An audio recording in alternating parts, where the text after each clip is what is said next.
ॐ दक्षिणास्य समारंभा शङ्कराचार्यमध्यमा अस्मदाचार्यपर्यन्ता स्मर्या गुरुपरम्परा श्रुतिस्मृतिपुराणानाम् आलयं करुणालयं नमामि भगवत्पादं शङ्करं लोकशङ्करं शङ्करं शङ्कराचार्यं केशवं बादरायणं सूत्रभाष्यकृतौ वन्दे भगवन्तौ पुनः पुनः ईश्वरो गुरुरात्मेति मूर्तिभेदविभागिने व्योमवद्व्याप्तदेहाय दक्षिणामूर्तये नमः।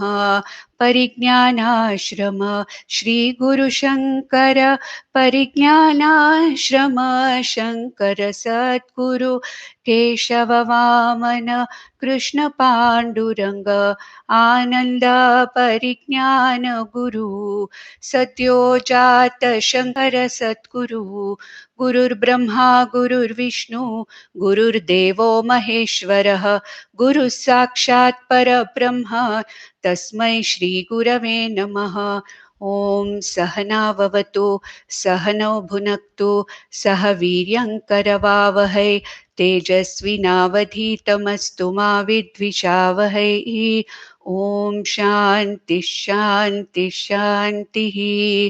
पार्थाय प्रतिबोधितां भगवता नारायणेन स्वयं व्यासेन ग्रथितां पुराणमुनिना मध्ये महाभारतम् अद्वैतामृतवर्षिणीं भगवतीम् अष्टादशाध्यायिनीम् अम्ब त्वामनुसन्दधामि भगवद्गीते भवद्वेषिणीम् यं ब्रह्मा वरुणेन्द्ररुद्रमरुतः स्तुन्वन्ति दिव्यैस्तवैः वेदैः साङ्गपदक्रमोपनिषदैः गायन्ति यं सामगाः ध्यानावस्थिततद्गतेन मनसा पश्यन्ति यं योगिनः यस्यान्तं न विदुःसुराः सुरगणाः देवाय तस्मै नमः। The 8th chapter is a mixture or a combination of many related topics.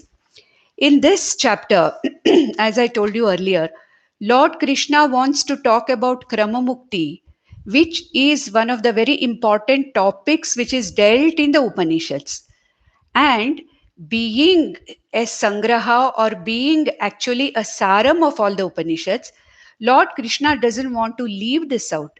Basically, Lord Krishna's intention is that one should have enough of Karma Yoga and Upasana Yoga, sufficient enough to give Chitta Shuddhi and Chitta Naishchalyam, and one has to go to Atmajnana. One has to go to the study of scriptures, Guru Mukhena Shastra Shravanam, and has to get this knowledge, Aham Brahmasmiti Atmajnanam, and one has to get free and mukti, which is called as Jivan Mukti, here and now. But then the Upanishads also talk about an alternative. The Upanishads say that a person who has been a very, very regular and a sincere Upasaka and for some reason has not been able to get into this jnanam but continues to be an Upasaka throughout his life, then there is a possibility, an alternative path where he can get mukti after reaching a certain realm of experience called as Brahmaloka.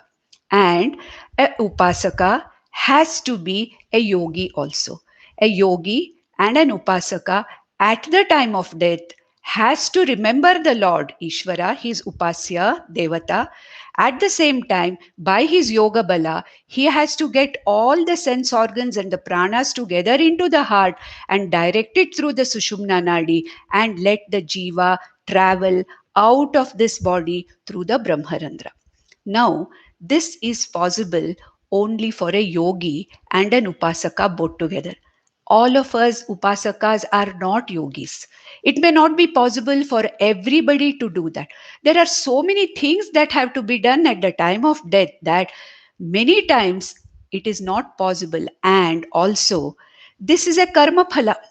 Even upasana and doing all these yoga, these yoga things where we bring, their entire mind and the sense organs together into that. All this prakriya is basically a karma.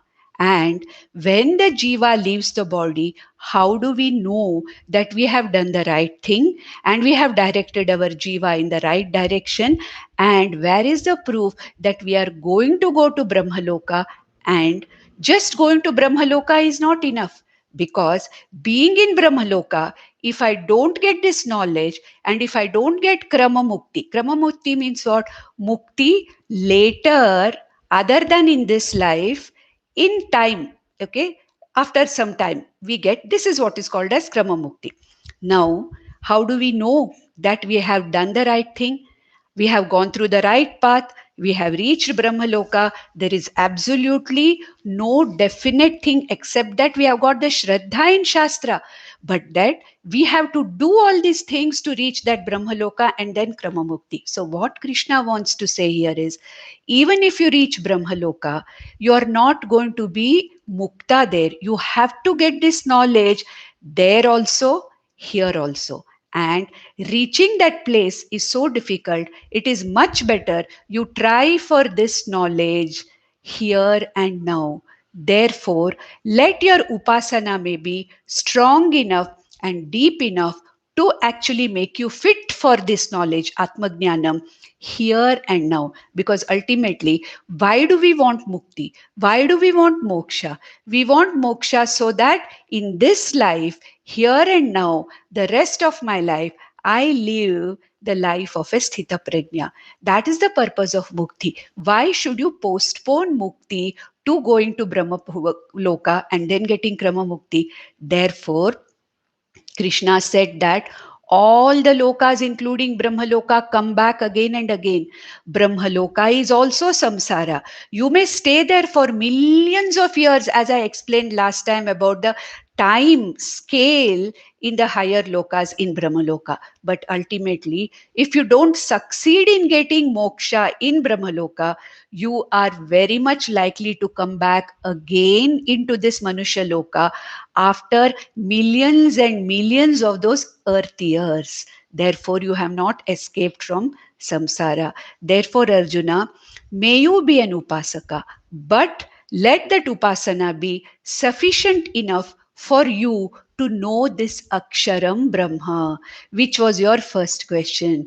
Knowing what this Aksharam Brahma is and understanding that I am that Aksharam Brahma, I am that consciousness which is called as Brahman, you will have mukti or freedom from samsara here and now. May you enjoy the sthita prajna status here and now rather than postponing your moksha for Brahmaloka, which we are never sure of, because a traveler is never sure whether he will reach the destination or not. Therefore, Arjuna, may you not be a traveler after death to Brahmaloka. May you finish off whatever it is here and now, and may you not travel at all anywhere. And for that, you must know this Aksharam Brahma after sufficient preparation of the mind with Chitta Shuddhi and Chitta Naishchalyam. And what is that Aksharam Brahma? Arjuna, you only ask me this question. Kim tad Brahma iti? The very first question among these 7 questions you asked me. And therefore, let me explain to you now what is that Aksharam Brahma. In Mundaka Upanishad also, this consciousness is called as Aksharam Brahma, which Lord Krishna called in the 7th chapter as Para Prakriti. It is also called as Atma. It is also called as Paragatihi, Param Shantihi. These are all the various Paryaya Padas used for Aksharam Brahma. Aksharam Brahma we saw in the previous chapter. Aksharam means that which never wastes away. That which is the imperishable consciousness. This is called as Aksharam Brahma. And from the 21st verse and 21st and 22nd verse, Lord Krishna describes what this Aksharam Brahma is, knowing which, understanding which, there is no question of travel for this particular knower for this jnani, and all the travel ends here and now, and he's free from samsara here and now. So we just started the 21st verse last time. Let us go through the 21st verse again. अव्यक्तोऽक्षर इत्युक्तः तमाहुः परमां गतिं यं प्राप्य न निवर्तन्ते तद्धाम परमं मम. Now, what Lord Krishna says is, in the previous verse, in the 20th verse, he said that paras tasmat tu avyaktaha avyaktat avyaktaha. That means what? Even that which is subtler than even Maya or Prakriti, parastat paraha. That means even from the avyakta Maya, avyakta apara Prakriti, that which is subtler, avyaktad avyaktaha. That means that which is subtler than even the Prakriti or Maya, it is called as Aksharam Brahma. Avyaktaha Aksharaha Ityuktaha. In the 21st verse, he says, this Aksharam Brahma which you asked for, it is called as Avyaktaha and Aksharaha. Avyaktaha means that which is not available for perception through any sense organs. Aksharaha means that which does not have any perishability. Even Apara Prakriti, Maya, will go through the cycles of appearance and non-appearance, potential form and manifest form. But it is this avyaktam, aksharam brahma, which never changes, which never goes through manifest and unmanifest forms, that which is all the time there, and that which is not available for any objectification from us. It is the very subject consciousness. This Aksharam Brahma is the very subject, the consciousness behind this I, this consciousness, which constantly pulsates in me as Ahamasmi, Ahamasmi. It is that Spuranam which constantly is there.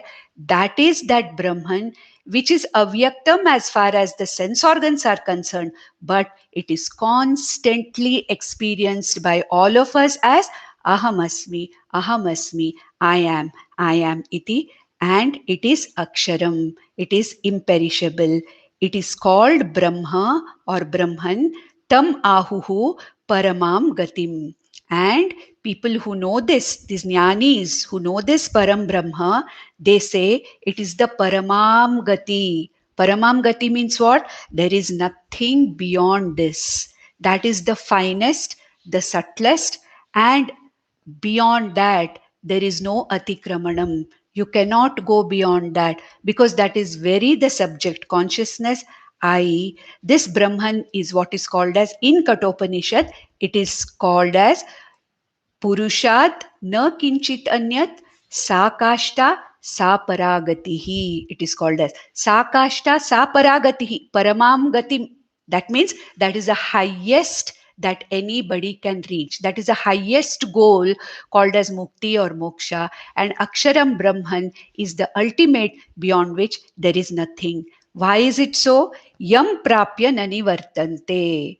Having understood that, having reached that goal, there is really no reaching here. Having understood this consciousness, me, I, as that Aksharam Brahma, knowing it, which is also called by figure of speech, called as reaching that Brahman, attaining that Brahman. There is nothing to attain here. There is nothing to reach here because Brahman or consciousness is not an object to be attained. It is something which I am already and I do not know I am that. That is why this moksha or gati is also called as praptasya prapti. I'm already that. I'm already that Aksharam Brahma, but I do not know it. I feel I have to look for it somewhere else, get it somewhere else, from somewhere else. Therefore, right now, though I am that, it is right here, I am that, I am looking for it, searching for it. But then the scriptures, once I understand this Aksharam Brahma, I understand that I don't have to look for it anywhere. It is already praptam. praptasya praptihi, that which I feel I have lost, but which is all the time there. And now I have understood that I never was away from it. I was always that Aksharam Brahma. Yam prapya na nivartante. Knowing this Aksharam Brahma, the person, the jnani, the sthita prajna, never comes back again to this cycle of samsara. Tad dhama paramam mama. That is my highest abode. That is me. And in Kathopanishad, Yamadharmaraja says, Vishnoho paramam padam. That means that beyond which Vishnuhu here does not mean the, our Narayana with Shankha Chakra Gada Padma, not that. Vishnu here means Sarvam Vyapnoti iti Vishnuhu. That consciousness which is everywhere, that is me. And that is that Aksharam Brahma. There is no question of coming back. In the 15th chapter, Lord Krishna says that Yad gatva nani vartante tad dhama paramamama. The same thing he says. The one who attains that goal never comes back again. And then, how do I get this? How do I understand this? Prapya, he said in the previous verse. Yam prapya. Yam aksharam brahmam prapya. That means, what is the meaning of this prapya? How do I get? How do I understand what this Aksharam Brahma is? In the next verse, in the 22nd verse, Krishna says, Purusha saparah partha bhaktya labhyastvananyaya yasyantasthani bhutani yena sarvamidam tatam. In the 9th chapter, again, he's going to elaborate on this verse again. Almost 10 verses are going to be elaboration of this verse in the 9th chapter. This Aksharam Brahma is also called as Purushaha. Purusha Saf Parah Partha. Parah Purusha. It's also this Brahma, Aksharam Brahma is also called as Paramparaha, or that Purusha, which is the consciousness which is beyond everything. That which transcends everything is called as Parama Purusha or Purusha. What is the meaning of Purusha? Purayati sarvam iti Purushaha. That which fills everything with existence and consciousness is called as Purushaha. Also, that consciousness, since it is there in me also, Pure Shete iti Purushaha. That consciousness which is available, Upalabdha, in me is called as Pure, Navadvara Pure in this Deha. That which is Upalabdha, that is available, Pure Shete, that which is available in this body, nine-gated body, such that another name given for this consciousness is Purushaha, Saha, Parah Purushaha Partha. How do you get it? Bhaktya labhyahatu ananyaya.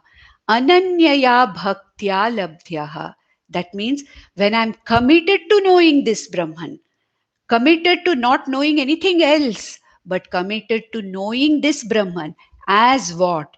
Committed to knowing this Brahman as that consciousness which is nothing but me, this Kshetrajna, this consciousness within this body, mind, sense complex, this Purusha is the same consciousness which is available in everything in this Jagat outside. This knowledge, commitment to knowing this knowledge through Shastra and through the Guru, which leads me to this Yadhama Paramam Mama, which was explained in the previous chapter, Ananya Bhaktya. Ananya Bhakti, here Bhakti means commitment. Okay. Swa Atmani, Swa Swarupe Avasthanam, says Acharya Shankara. In Viveka Chudamani, when he defines Bhakti, what is Bhakti? Of course, Bhakti we know can be surrender. Various contexts in which Bhakti is used. Here in this context, Ananya Bhaktya means a commitment where my only commitment is to knowing this Aksharam Brahma and nothing else. This is the commitment. This is the Bhakti and the commitment.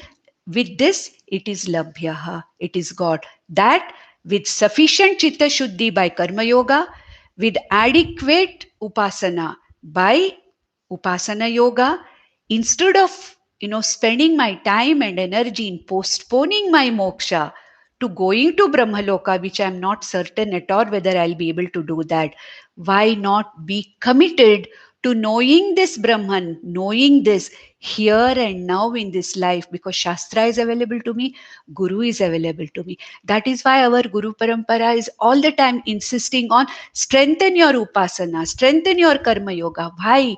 Because you will be actually capable of, and you will be an adhikari for this particular knowledge. Ananya bhaktya labhyaha yasya antasthani bhutani, in which the entire jagat, all the jivas are present, in which yasya antaha antasthani bhutani, the entire jagat of all the jivas is in this particular consciousness, sustained by this consciousness, born in this consciousness, and then resolving in this consciousness, the entire universe. Yasyantastani bhutani yena sarvamidam tatam. This entire jagat is pervaded by which this consciousness, this Aksharam Brahma, is easily available. It is much easier to try for this knowledge here and now than Arjuna postponing it for a future date of millions and millions of years about which you are not sure. So ultimately, though Krishna has talked about, Krama Mukti, Brahmaloka Prapti, his main purpose in Bhagavad Gita is to make us understand that that is an alternative path, but not an easy path. But try to know this consciousness, Aksharam Brahma, Atma Brahma Abheda, Jiva Ishvara Abheda. May you know in this life, when you have got the Manushya Janma, when you have got the exposure to Shastra, when you have the gurus who are willing to teach you this knowledge, get this right now. With this, Aksharam Brahma and Brahma Prapti is over. Now, in the last few verses, Lord Krishna wants to talk about certain gatis or the travel that a jiva does. What are the paths that a jiva does when it travels? Now, there are three things here. A person who has done enough of Karma Yoga, Upasana Yoga, Chitta Shuddhi, Chitta Naishalyam, exposed himself to this Jnanam and gets Mukta, Jivan Mukti here and now, for whom there is no travel. Fine. Now, there are two kinds of people who will definitely travel after death. Who are they? Those who have done karma in the form of karma yoga, but those who have not yet gone to upasana or jnanam, but they have very, very sincerely done all the karmas that have been enjoined by the Veda Purva or by the Vedas. And when they die, where do they go? Where do they travel? Then we have that Upasaka and a yogi, which was talked about for now 3 or 4 verses by Lord Krishna in the same chapter. What happens to those Upasakas and yogis? What is their trajectory of travel? Now, in the next few verses, 2, 3 verses, Lord Krishna wants to talk about two paths.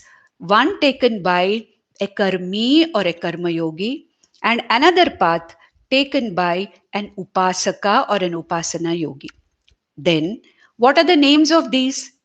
Krishna is going to talk about the names of these, paths in the 25th verse. But then, the path taken by an Upasaka plus a yogi reaching Brahmaloka, this path is called as Shuklagati. It's called as Archiradi Marga, or it is also called as Devayana.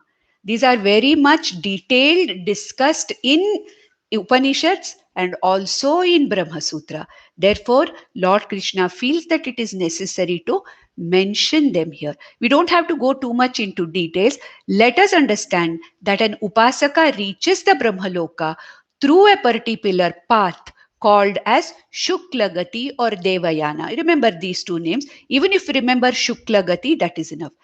And then he has the chance of getting this knowledge and getting free in Brahmaloka, Krama Mukti. Now, what happens to a karmi, a karma yogi? All his life, very sincerely, he has done all the karmas, swadharma, swakarma, as expected according to the by the Vedas. He travels. He means the jiva travels. How?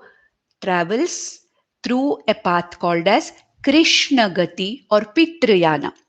Krishna Gati or Pitrayana. That means the punya that he has accrued by following Karma Yoga and Karma sincerely according to what the scriptures have enjoined, he goes to higher lokas, higher than the earthly loka, but lesser than the Brahma loka. And once his punya is expended, once the currency of punya is exhausted, see, you can't go to Swarga with our currency.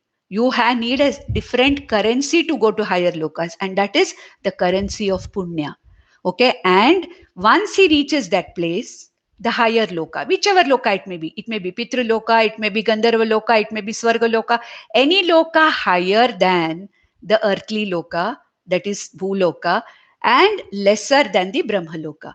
And once his punya is exhausted, this person comes back again into the Martya Loka or Bhuloka and starts working out his karmas again.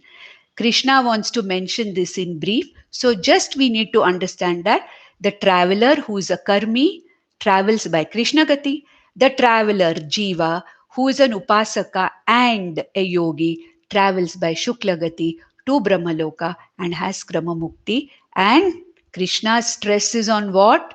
Is on Jivan Mukti here and now, and not to postpone it for later. So in the 23rd verse he says, Yatra kale tvanavrittim avrittim chaiva yoginaha prayata yanti tam kalam vakshyami bharatarshaba. Hey Bharatarshaba, the exalted one among Bharata clan, hey Arjuna, Vakshyami, I am going to tell you what? Tam kalam. Here kalam means gati. Okay, kalam does not mean time here. I am going to talk to you about those two margas, those two paths by which there is anavritti and avritti. So he says yatra kale, by that path in which there is anavritti. That means there is no coming back again, because this person reaches Brahmaloka and has a strong chance of getting Krama Mukti and getting released from samsara. So there is no avritti again. Whereas there is another path, avrittim chaiva yoginaha. There is a path where there is avritti, coming back again and again for two kinds of yogis. One is a karma yogi, one is an upasaka. Where do they go? How do they travel?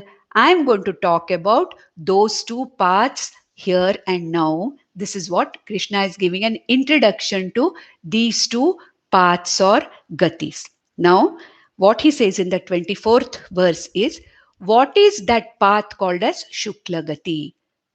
Now, it is said that once the jiva goes out of the Brahmarandra, as in the case of a upasaka and yogi, there are certain devatas, there are certain functionaries who help this traveling jiva of an upasaka to go on the right path of the Shuklagati and reach Brahmaloka.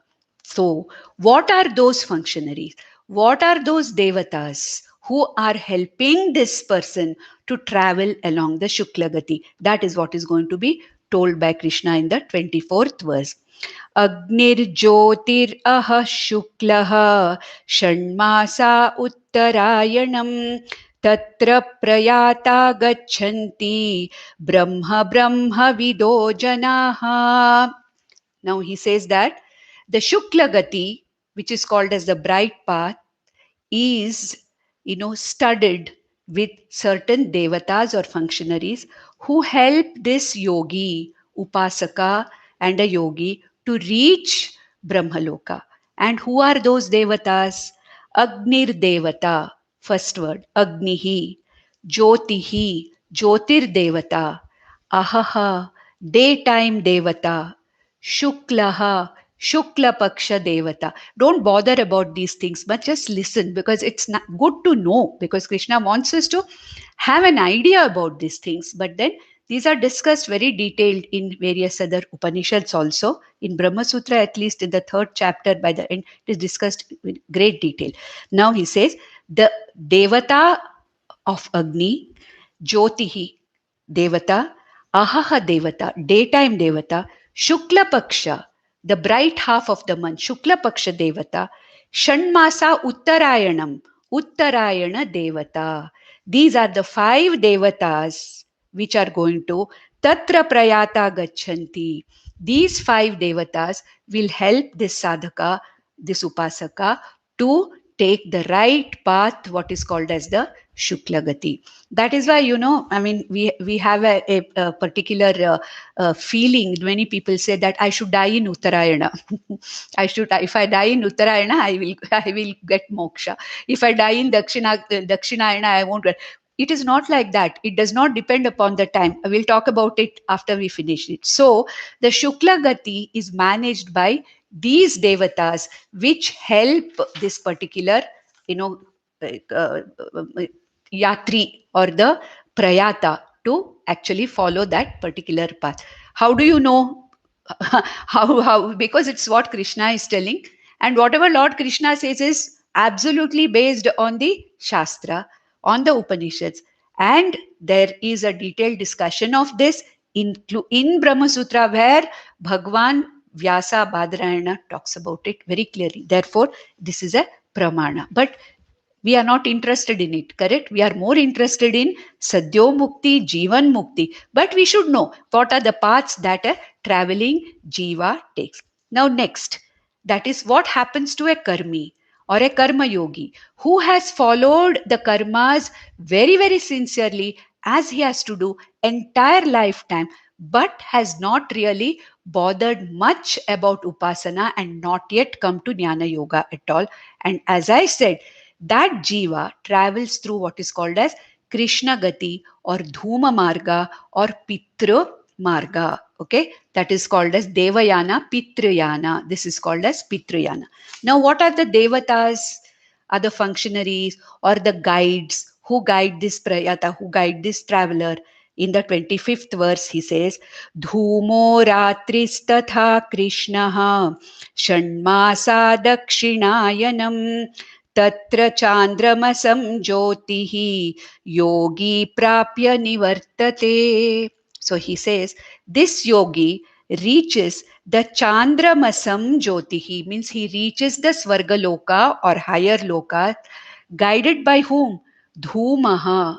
Dhumaha means the smoky, the devata who is Dhuma devata, smoky. Ratri devata, the devata representing the night time. Krishna Paksha Devata, the darker half of the month, the Devata, functionary in charge of that. Shanmasa Dakshinayanam, Dakshinayana Devata, and guides these deities or these Devatas, guide this person to the higher loka which he deserves by his Punya Karma. Now a question may come. Supposing I die in Uttarayana, okay, but I die in Krishna Paksha, okay, then I die daytime. Now there are 3 things here: daytime, Shukla Paksha, and Uttarayana, night time, Krishna Paksha, Dakshinayana.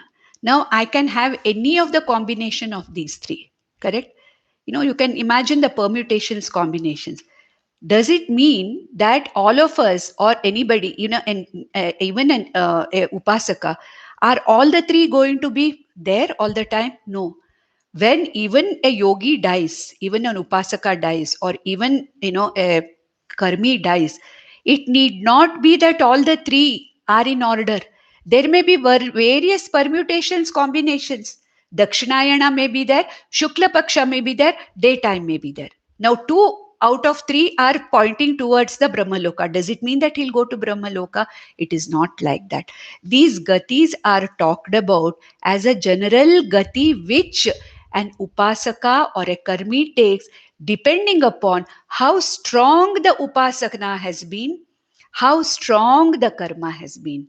Though these are the devatas, these devatas will help depending on how strong a karmi has been, how sincerely he has done the karma.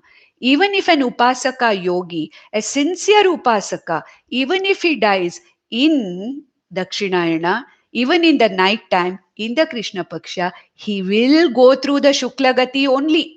Because it is these devatas who are responsible, depending upon what is the extent of my karma, what is the extent of my upasana, what is the depth of my punya. That is what it is. Therefore, these devatas are functionaries. But then the kala, what has been mentioned, is not that that particular death in that kala will lead there. It is not like that.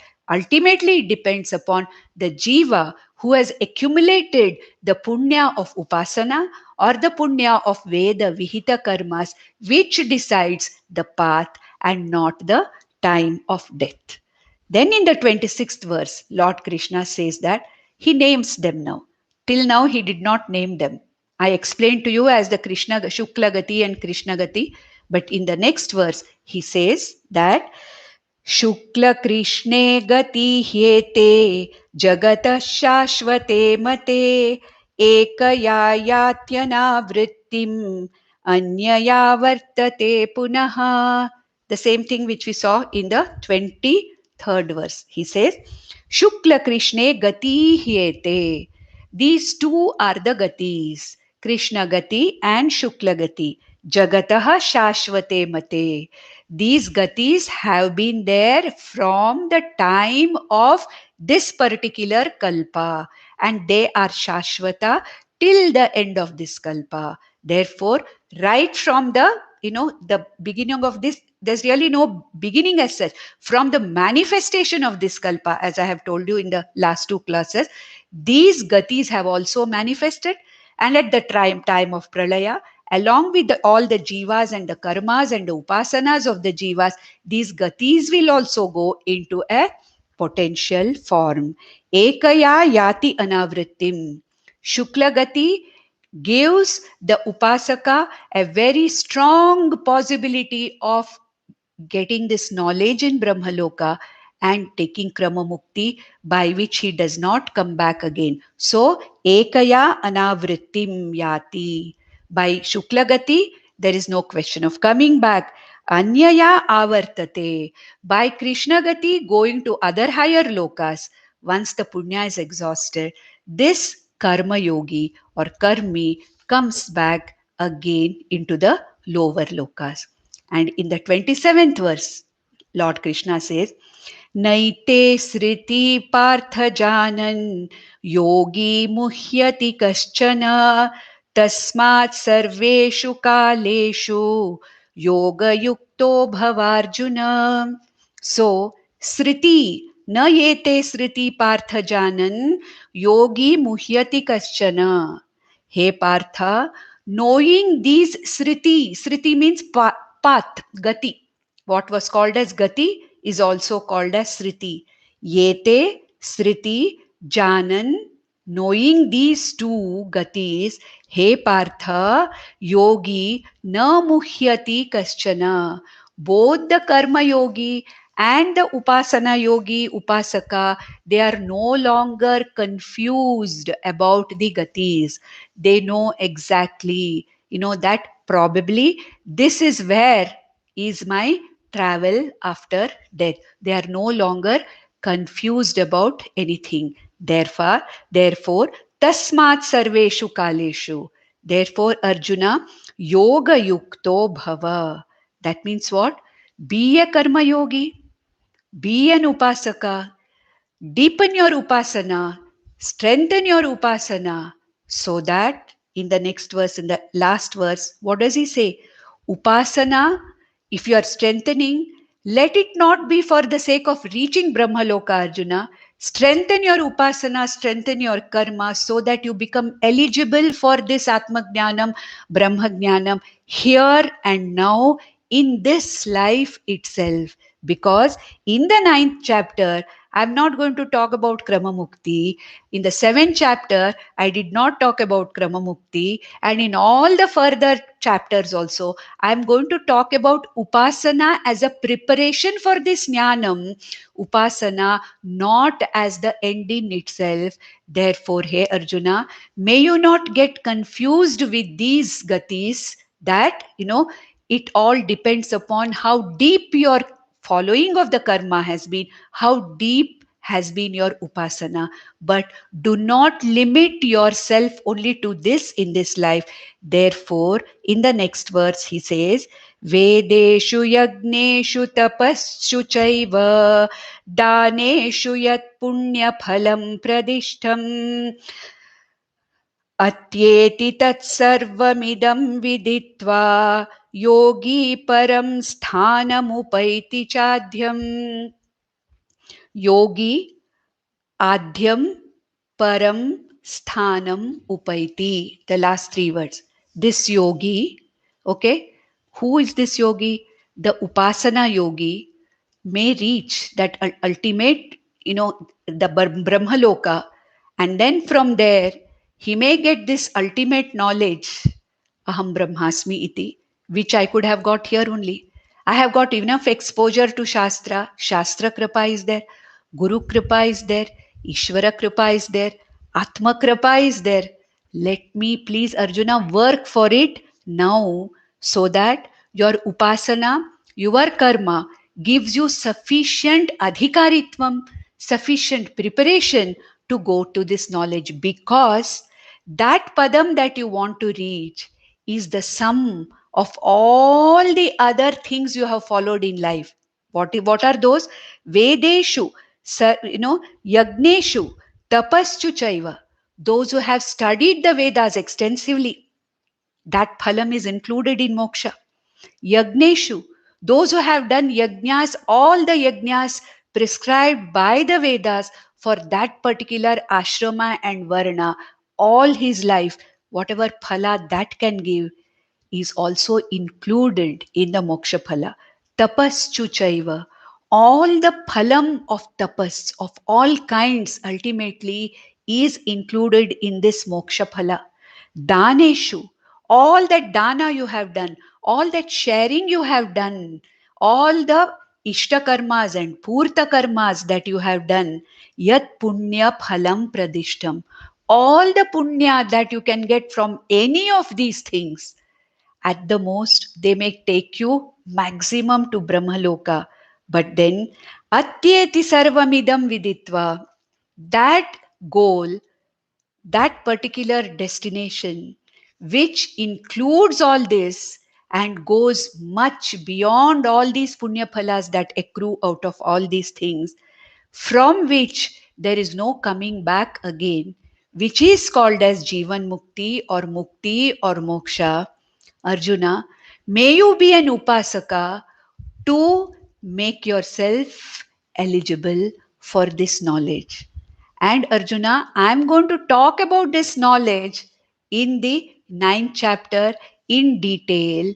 What is this Atmajnanam and Brahmajnanam? So he says, Atyeti Sarvamidam, this moksha phala, this tadhama paramam mama, which he said earlier, Atyeti, which transcends tat sarvam idam viditva. A person goes beyond all the punyas that he has accrued by following any of these things, in form of what? Yogi param sthanam upaiti. He reaches that ultimate goal called as Brahman or Atma or Moksha, from which there is no coming back at all. Adyam. Adyam means, that which is the very beginning, that which is the very Karanam of everything. Karanam Brahma. That is the sthana from which, sthana means that understanding that it's not a sthana, it's not a place like Brahmaloka to go. Atman Brahma, Karanam Brahma is nothing but understanding, seeing, and the vision where I understand that I'm not this body, mind, sense complex. I am that consciousness which is the very adhishtanam of this entire manifest Jagat, and this Brahman, this Adhishtanam, Atyeti Sarvam, which transcends, which is beyond everything else. Therefore, may you know this, Arjuna. So, what did we see in the 8th chapter? 8th chapter started with 7 questions from Arjuna, and Krishna wanted to explain certain Shastra Paribhasha Shabdas, and also Krishna wanted to talk about what happens to a person when he is not into Jnanam but who is following the other 2 paths. What happens to him in the form of the gatis taken by a traveling jiva.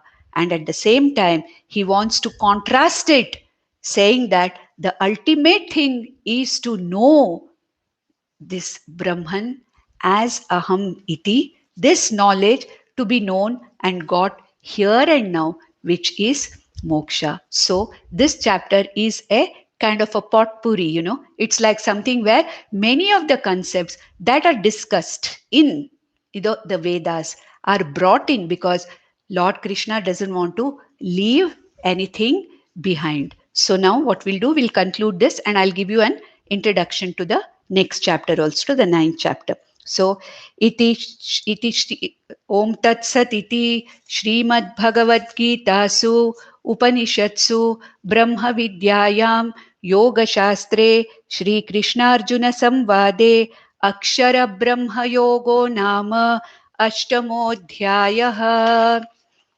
Now, the last verse that we saw is the connection or the Sangati to the next chapter, to the 9th chapter. And what is it that Krishna wants to explain in the 9th chapter? Krishna wants to talk again about Paraprakriti and Aparaprakriti. Actually speaking, the 7th chapter and the 9th chapter are very similar. Even, the verses are very, very similar to each other. That is why it is generally, it is, many times it is taught together because it's a continuation of the 7th chapter. It's just that the 8th chapter is put in between the two to explain certain other things, many things put together. But the 9th chapter again talks about Paraprakriti and Aparaprakriti. 9th chapter talks about what is the Swarupam of Paraprakriti or Atma Brahman. And 9th chapter is considered to be being the central chapter.